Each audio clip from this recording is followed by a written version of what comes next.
The solicitor's voice did not waver. That was the thing Dorothea Ashby noticed first. Standing at the back of the drawing room at Wrentham Park, while the assembled family waited to hear what remained of the Wrentham estate after 10 years of careful management by her uncle. The solicitor's voice did not waver, but his hands did. The paper he held shook by a fraction, just enough for a woman who had been watching that particular man's hands for 3 years to see it. She was not meant to be in the room at all. Dorothea served as companion to Lady Wrentham, the old Earl's widow, and companions did not attend the reading of wills. They waited in passage rooms or in small sitting rooms on the upper floors while their employers' families divided what was left.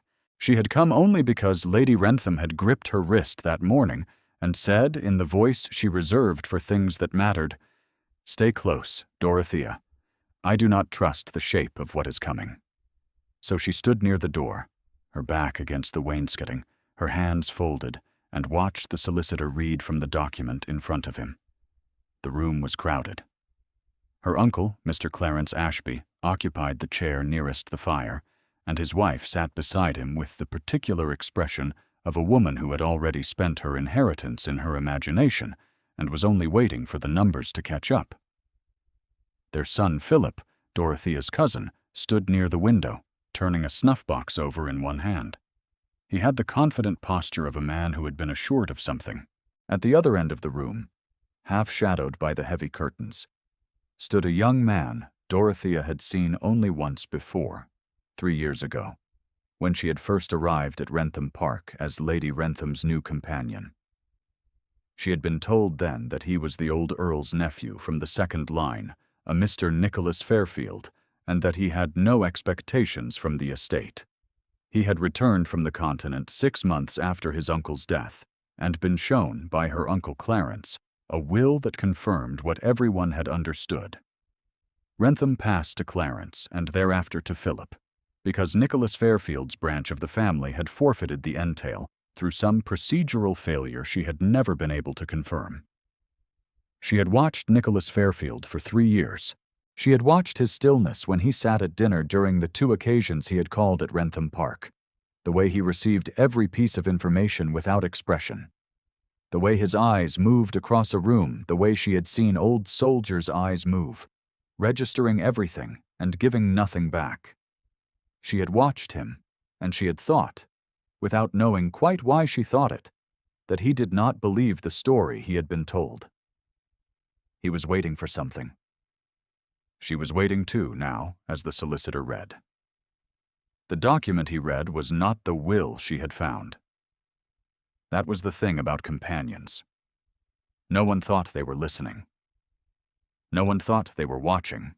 And no one, not in 3 years of employment at Wrentham Park, had ever thought to ask what a quiet, plainly dressed woman might have found in the library at 6:30 in the morning, when the rest of the household was still asleep, and the cabinet in the old Earl's study had been left unlocked, because her uncle had come down in haste the previous evening and had not turned the key before going back upstairs. The will she had found was dated 14 months before the will the solicitor was reading from. It was, by the law of inheritance as she understood it, the earlier document, the one that the later would supersede.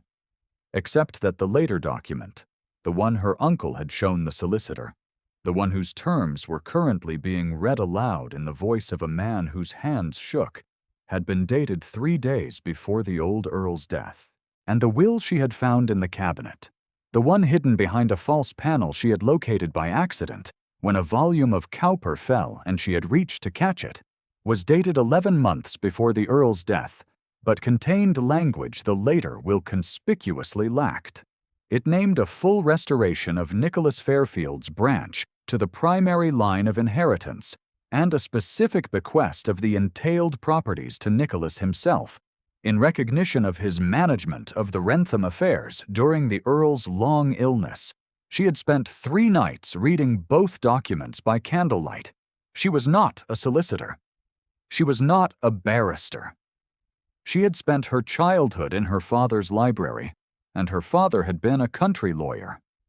And she knew what a codicil was. and she knew what supersede meant. And she knew that the document her uncle had produced bore a date that came after the document she had found, which meant one of several possibilities. Either the Earl had genuinely changed his mind in the final months of his life, or someone had persuaded him to sign something while he was too ill to understand what he was signing, or the date on the document her uncle had produced was not true. She had spent one more night deciding what she was going to do about what she knew. If you have ever stood in a room where the wrong thing is being made permanent, where the air carries the particular quality of a door about to close on a life that did not deserve to be closed upon, you will understand why Dorothea Ashby did not leave when the solicitor began to read. She had stood outside enough closing doors. She had been the daughter the Ashby family had taken in after her father's death, and then declined to acknowledge as anything but useful. She had been the companion who was thanked, but not invited to table. She had been the woman who was told to wait in the passage while the family attended to matters. She had learned the cost of waiting. She was not going to wait. Nicholas Fairfield stood in the shadow of the curtains, and his face gave nothing away as the solicitor read terms that gave his uncle's estate, the house, the farms, and the income from the Lincolnshire property to Clarence Ashby, and thereafter to Philip. The solicitor's voice did not waver. His hands did. Dorothea moved. She had planned it exactly 3 times in her mind before this morning, and now she did it without thinking. She crossed the room from the doorway to the solicitor's table in 12 steps, and she placed on that table, in front of the document the solicitor was reading from, the folded papers she had carried in the pocket of her gray wool gown since before dawn. The room went quiet with the specific quality of rooms in which something irrevocable has just occurred. "Miss Ashby," her uncle said, and his voice had the particular flatness of a man whose script has not included this moment. "There is a second document," she said. Her voice was level. "It was found in the late Earl's study, behind the cabinet on the north wall, in a compartment concealed by the false panel. It is dated 11 months before his death, and 14 months before the document being read." She looked at the solicitor, not at her uncle. "You will want to examine it before you proceed." The solicitor's hands had stopped shaking. He was looking at her. He was also, she noticed, not looking at Clarence Ashby, which told her something important about what he already knew. Nicholas Fairfield had not moved from the curtains. She made herself not look at him. Clarence Ashby rose from his chair. He was a tall man with a broad chest, and the confidence of someone who had managed other people's money for a long time without being questioned. "Miss Ashby has no standing in this room," he said, with the particular tone of a man who had used that sentence before and found it effective. "She is a paid companion. Whatever she has found, or claims to have found, is outside the proper proceedings.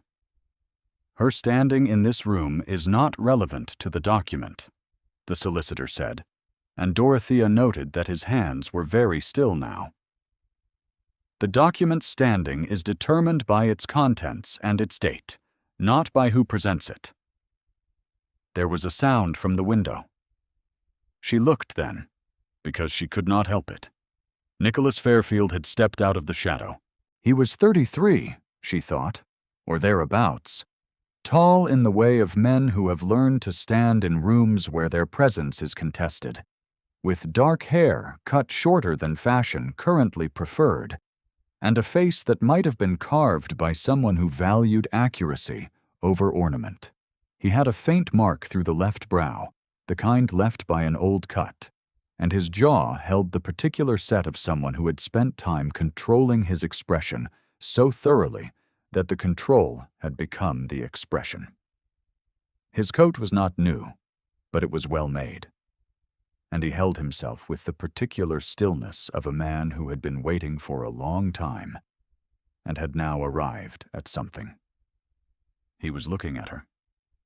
Not at the document, not at her uncle, not at the solicitor. At her. She became aware, with the specific irrelevance of a body that does not consult the mind before forming opinions, that she was aware of exactly how many steps separated them and what it would take to reduce that number. She looked away, because looking at him felt like standing too close to a fire when one was already warm, and she needed to be cold and precise and certain of what she was doing. The solicitor took the document she had placed on the table and unfolded it carefully, the way men handle things they half expected and were still not entirely prepared for. He read in silence for 3 minutes while the room breathed. Clarence Ashby's wife had gone very still. Philip had put down the snuff box. "The question of precedence," the solicitor said at last, to no one in particular, "is not simple. The later document would ordinarily supersede the earlier. There is language here, however." He paused. "There is language in the earlier document regarding specific conditions attached to any subsequent revision, conditions which, if they were not met at the time the later document was drawn, would render the later document contingent rather than absolute." He looked at Clarence Ashby. "I will need to consult with the senior partner at Chambers before I can proceed with either reading." "You will do nothing of the kind," Clarence Ashby said. "I am afraid," the solicitor said, with the particular gravity of a man who has decided what kind of man he is going to be, "that I will." The room had the quality of a scene in which everyone present understood that something had shifted, but was not yet sure how far. Lady Wrentham, seated in her chair near the window, said nothing. She had not said anything since the reading began. Dorothea, who had watched her for 3 years, saw that her hands, which had been tightly folded in her lap, were now open, resting easily on the armrests, as though she had put something down that she had been carrying for a long time. The 10 days that followed were the strangest of Dorothea's life. She was summoned the morning after the reading to her uncle's study, where he explained to her, in the measured tones of a man who believes himself beyond consequence, that she had made a serious error in her understanding of the documents she had found, that the panel in question had not been sealed, that the document she had found was a draft, and that her interference in a legal proceeding was a matter of some gravity. His wife, seated behind him, did not look at Dorothea directly. Philip did not appear at all. The study had a smell she associated with her uncle's management of the house, leather and pipe smoke, and the particular closeness of a room that was not properly aired, and she stood in it, with her hands folded and her face composed, and thought of her father's office, which had smelled of paper and cold light, and the absolute reliability of written law. The 2 offices were nothing alike. Dorothea listened without response until her uncle finished, and then she said that she had made a copy of the document before presenting the original, that the copy was not at Wrentham Park, and that she had sent a letter to the solicitor's senior partner in Lincoln's Inn on the evening of the reading, before her uncle had had the opportunity to speak with anyone. Her uncle's face did not change. That was the most frightening thing. It did not change. She had expected anger, or at least its performance. What she saw instead was the careful stillness of a man recalculating, and a recalculating man was more dangerous than an angry one. She left the study and walked back down the corridor to Lady Wrentham's sitting room, and she sat down in her customary chair beside the window, and she picked up the embroidery she had been working on for 6 weeks, and she kept her hands very steady. The embroidery was of a garden, stylized roses and leaves in pale thread on white linen, and it was the kind of work that required just enough attention to prevent thought from running entirely away, and not so much as to prevent it from running a little. Nicholas Fairfield called at Wrentham Park 4 days later. She did not see him arrive. She learned of it from the housekeeper, Mrs. Poole, who had a face that revealed exactly as much as she intended, and who told Dorothea, while delivering the morning's correspondence, that Mr. Fairfield had been shown to the library and was with the solicitor, who had arrived an hour before him. Mrs. Poole paused at the door on her way out. "Lady Wrentham will want her tea in an hour," she said, which was true, but was not the reason she had paused. "Thank you, Mrs. Poole," Dorothea said. She did not go to the library. She had no reason to go to the library. She sat with Lady Wrentham and read aloud from the volume of letters they had been working through together, and she kept her voice steady through 3 full pages of correspondence from a woman who had been dead for 40 years, whose concerns about her garden and her eldest son now had a quality of sweetness that made Dorothea's throat unexpectedly tight. She was in the upstairs gallery when he found her. She had gone there in the late afternoon, when Lady Wrentham was sleeping, because the gallery ran the full width of the east wing, and the light at this hour came through the long windows at an angle that made even the darker portraits glow. She walked when she needed to think, and she had been walking for 20 minutes before she heard the footstep behind her. She turned.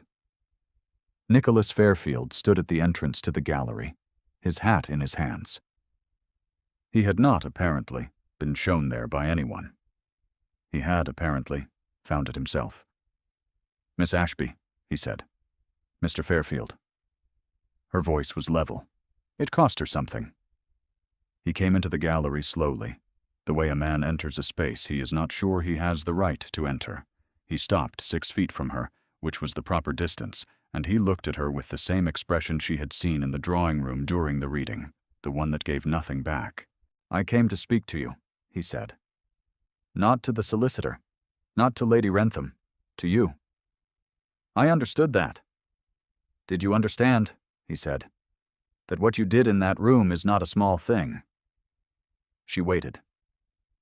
"You could have sold the document," he said, "or burned it, or said nothing, and waited to see whether your uncle intended to provide for you from the estate. Those were the available calculations." He paused. "You did not make any of those calculations."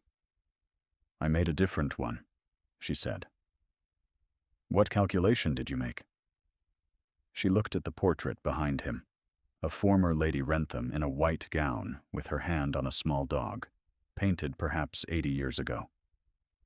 "That a wrong thing was being made permanent, and I was in the room. That is the only calculation that matters." He was quiet for long enough that she looked back at him. "I have been looking for that document for 3 years, he said. "I knew it existed. My uncle told me, 2 months before he died, that he had made provision for me, that the entail had been restored, that I should not worry. I believed him. Then he died, and I was shown the other will, and I could find no record of the document he had described." He stopped. "I assumed I had been misled by a dying man's confusion." "You were not." "No." His voice had something in it now, something that had not been there before. "I was not." She waited again. "I do not know," he said, "what the proper form of gratitude is for this. I don't think there is one. What you did was not a favor. It was not a service. It was something else." "You don't need to name it," she said. "I would like to." He looked at her steadily. "A woman in your position, employed by this household, with your uncle in the position he currently holds, risked everything she had in order to make a wrong thing right. That is not gratitude's territory. That is something larger than gratitude." She thought of her father's library. She thought of the desk where he had sat writing opinions for men who could not write their own, the small lamp he kept burning late, the particular smell of ink and old paper. She thought of what he had told her once, that the law existed to prevent the strong from deciding what was convenient, and that any person who found themselves in the presence of an inconvenient truth owed it the same courtesy they would want for their own. She had been 20 when he told her that. She was 26 now. She had not forgotten. "I should return to Lady Wrentham," she said. "Miss Ashby!" He had not moved, but his voice had changed. "I intend to pursue this matter to its conclusion, with the solicitor and with Chambers. I believe the document you found is precisely what it appears to be, and I believe the conditions attached to the later revision will prove, on examination, not to have been met. My uncle intended me to have Wrentham Park. The law may yet confirm that." He paused. "When it does, I will have an estate to manage and a household to run. I will also have a debt that no legal settlement will discharge." She looked at him. "I am not speaking of gratitude," he said carefully, as though the words required care. "I am speaking of something that began 3 days ago when you crossed a room to place a document on a table in front of a man who was reading the wrong thing." He stopped. "I am speaking of someone I would like to know better, under circumstances that do not place her in the shadow of my uncle's house."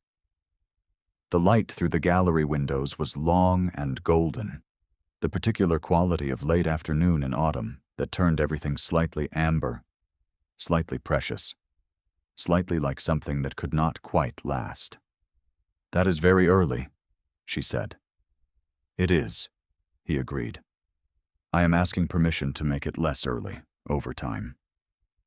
She was quiet. The portrait of the dead Lady Wrentham looked down at them both, from her frame, one hand on the small dog, expression serene. "I will think about it," Dorothea said. She thought she saw, for the first time in his face, something that was not quite stillness. Something that was, perhaps, the early preliminary motion of a thing trying to become ease. "That is all I'm asking," he said. "The legal proceedings took 4 months, which was faster than anyone who knew anything about Chancery expected. The solicitor's senior partner, a dry, precise man named Ketley, who had spent 40 years in Lincoln's Inn and had the expression of someone who had seen every variety of human misbehavior without having been surprised by any of them, arrived at Wrentham Park in November and spent 3 days in the library with both documents, several reference volumes, and, on 2 occasions, Nicholas Fairfield. Dorothea knew none of the details. She was not party to the proceedings. She continued her service to Lady Wrentham, reading aloud in the mornings and accompanying her on the shortened walks her health permitted, and she kept her hand steady and her expression composed, and she did not allow herself to think about what would happen to her if the matter resolved against Nicholas Fairfield, which it might yet do.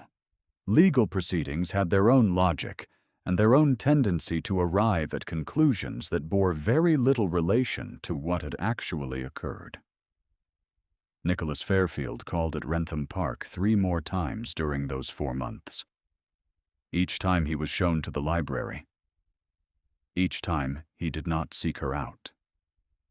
She understood that he was doing this deliberately, that the care he was taking with her was the same care she had seen him apply to everything, precise and patient, not rushing the thing that could not be rushed without breaking. She appreciated it.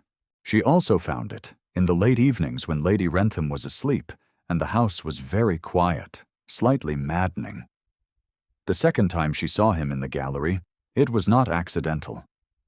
She had been told by Mrs. Poole, with the particular obliqueness of a woman who had worked in a house for 30 years, that Mr. Fairfield had asked whether Miss Ashby would be in the East Gallery at 3 o'clock. Mrs. Poole had made no recommendation on this matter. She had simply conveyed the information. Dorothea was in the gallery at 3 o'clock. He came in without his hat this time, which meant he had left it below. He came to stand beside her at the window she had chosen, and they stood for a moment looking out at the park, where the first frost had silvered the grass and the oaks along the drive were bare. "You found the false panel by accident," he said. "A book fell." "Which book?" "Cowper's poems." He said nothing for a moment. My uncle liked Cowper. He used to read him aloud in the evenings. He paused. I think my uncle may have arranged his library more deliberately than I understood. She had thought of this. She had thought of it in the small hours when the rest of the house was quiet, and the only sound was the particular silence of a large house at rest.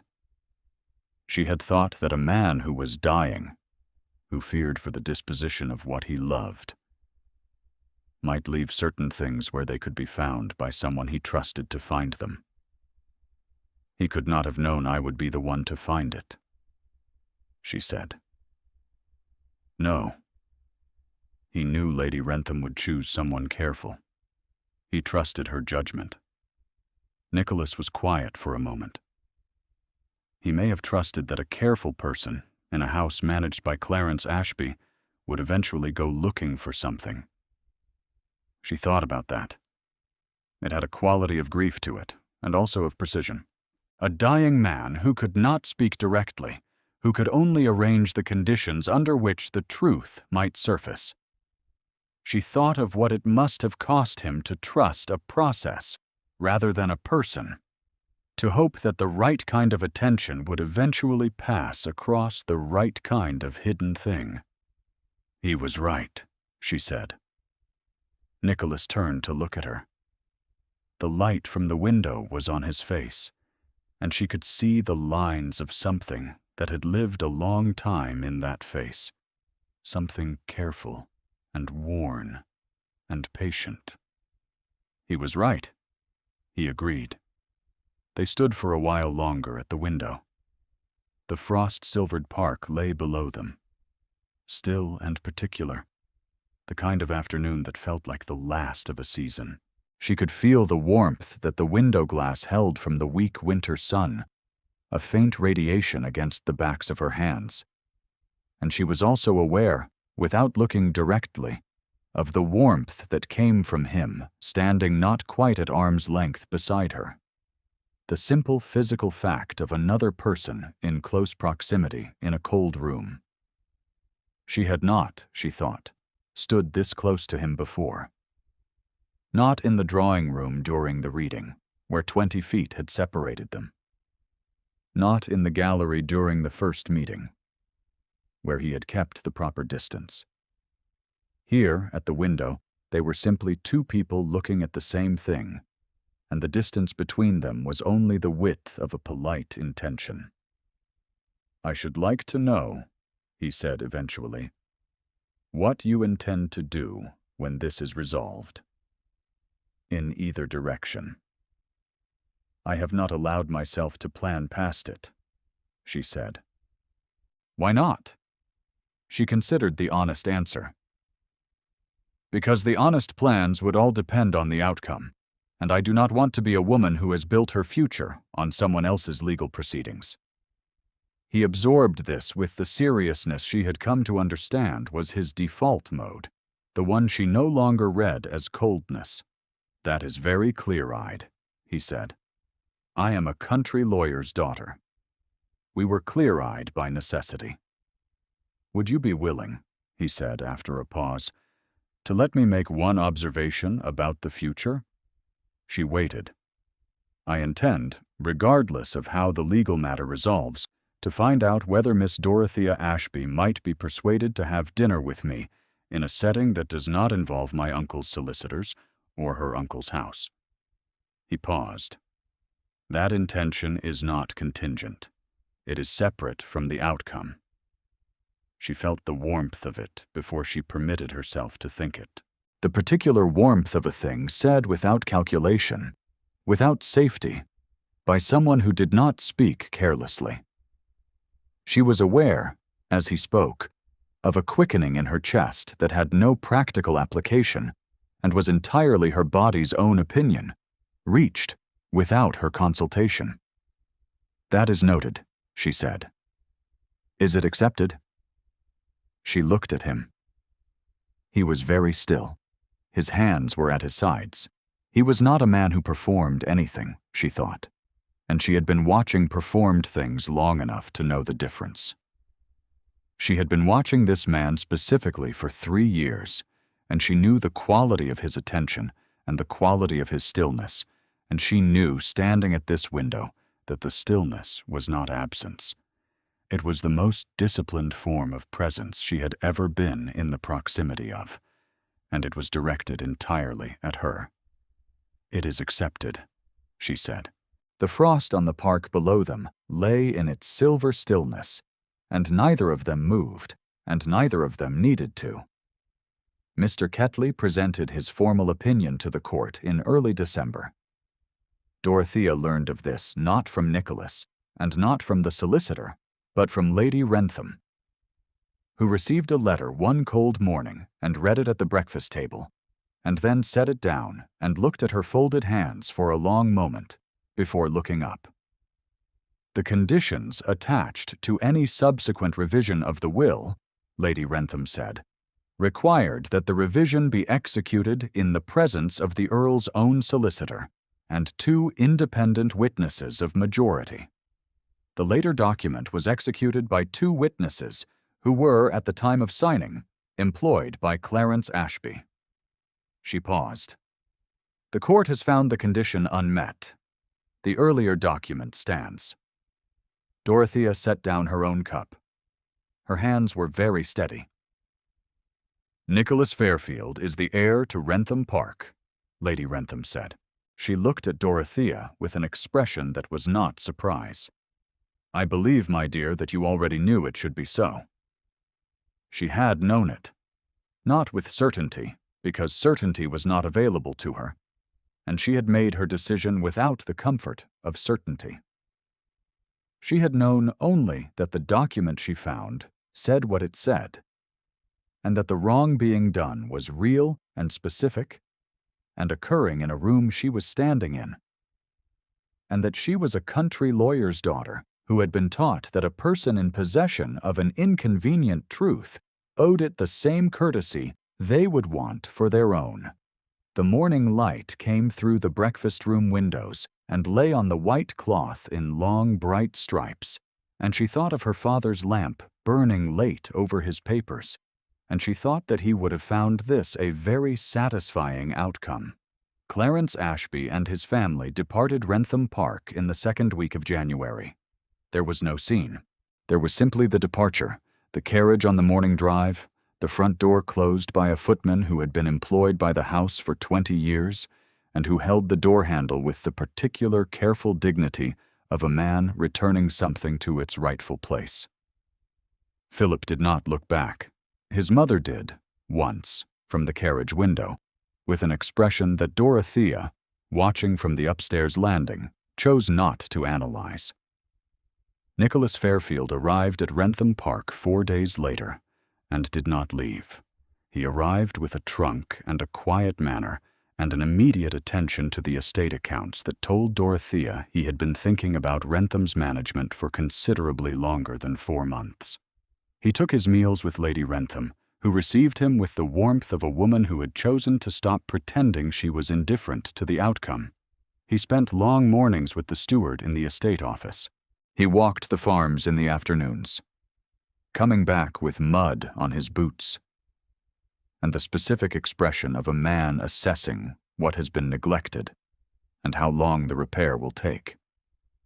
He did not, in those first days, seek her out. She understood again that this was deliberate.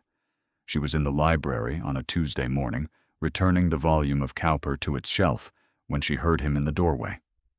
She did not turn immediately. She replaced the book carefully, its spine flush with the shelf's edge, and then she turned. He was standing at the library door, with the particular quality of a man who has decided to stop being careful. "Dorothea," he said. It was the first time he had used her given name. She had been waiting for it without knowing she was waiting for it, and she heard it land the way she imagined certain people heard the sound of a key in a lock, after a long time of wondering whether anyone would come. "Nicholas," she said. He came across the library then, not quickly, not the way men crossed rooms in stories, but steadily, with his eyes on her and his face with the quality it had had in the gallery at that first window. Worn and patient, and done with waiting. He stopped near enough to her that she was entirely aware of the space between them, the 2 feet of warm library air that separated them, and would, if she did not move, separate them a little less. She could hear, in the silence of the room, the small sounds of the house around them, a door somewhere on the floor above, the low creak of settling wood, the fire at the far end of the library murmuring to itself. She was aware of all of it, with the heightened clarity of a person who is also aware of a pulse in her own throat and the specific fact of someone standing very close. "I have been thinking," he said, "about the question of what I owe you." "You don't owe me anything." "That is not the correct answer." His voice was low and level. "You changed the course of a life that would otherwise have ended differently. You did it without being asked, without any assurance of safety, and without asking for anything in return." "I did what was right."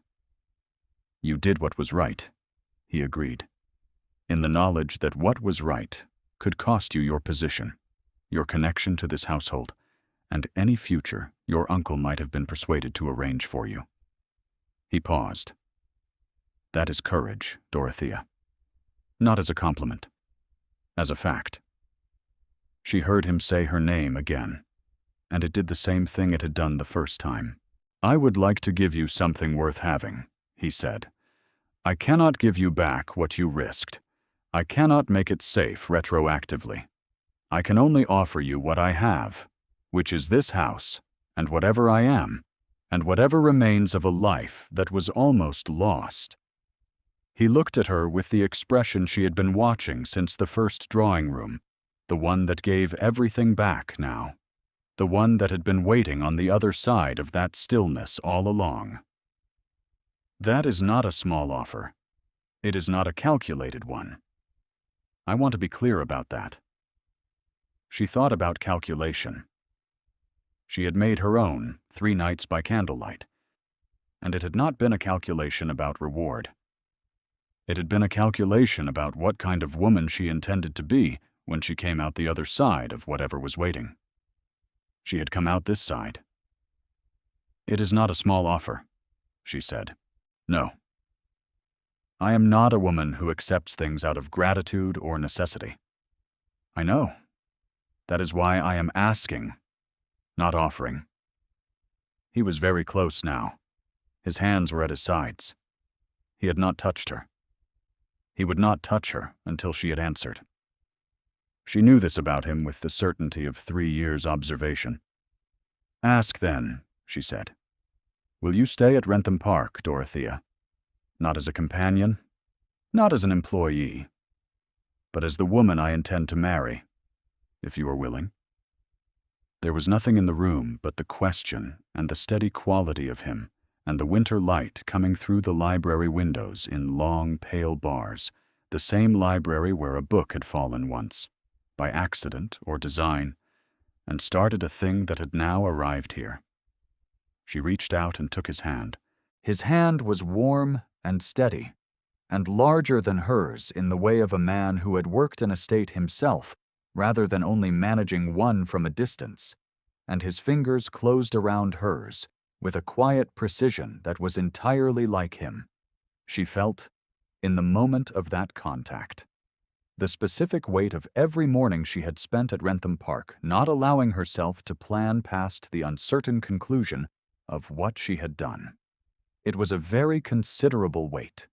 She had not known, until it left her, how much of it she had been carrying. He looked down at their joined hands, and she saw on his face, very briefly, the thing that had been behind the stillness all along. Relief. Clean and real and surprising.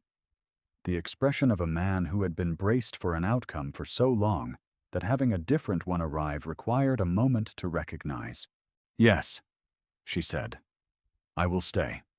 His fingers closed around hers with a quiet precision that was entirely like him, and she thought that this was what it was to be seen by someone whose seeing mattered, not the wide public witnessing she had never wanted, but the private certain seeing of one person by another in a winter library while the house settled around them and the frost held on the park outside.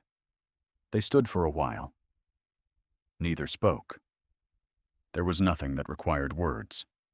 If you have stayed with this story to its last hour, you know what Dorothea knew and could not have named until now. That worth is not diminished by being overlooked for a time, and that the truth has a way of finding the hands it requires. Leave a thought below if this story found you well. The announcement was made in the spring, simply to Lady Wrentham and the household staff, who received it with varying degrees of visible satisfaction. Mrs. Poole said nothing. Her expression said everything. Lady Wrentham put down her embroidery and looked at Dorothea for a long moment, and then said, "Your father would have been very pleased." She would not cry in a sitting room. She thanked Lady Wrentham and kept her hand steady, and walked to the window that looked out over the East Park, where the first green of the season had come in overnight, the long pale slope of it bright in the morning light, and she stood there until the feeling that lived between grief and gratitude had passed through her, and settled, as such things do, into something quieter and more permanent. Nicholas found her there, as he had taken to finding her in the places she went to think.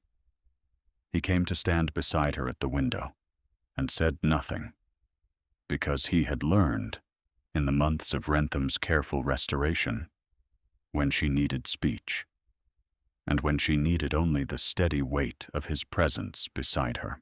She had placed, in the bookcase of her new sitting room, the volume of Cowper that had begun everything. It stood on the second shelf, its spine neatly aligned with its neighbors, available to be read or recalled or simply seen, a small ordinary object that had been, on one early morning, precisely enough. She looked at it sometimes in the evenings when the fire was low and Nicholas was reading across from her and the house had settled into the particular quiet of a place at peace. And she thought of her father's lamp, and of Mr. Ketley's careful opinion, and of the 12 steps across a drawing-room floor. The Cowper sat in its place. The fire burned low. The house held them both, and did not let go.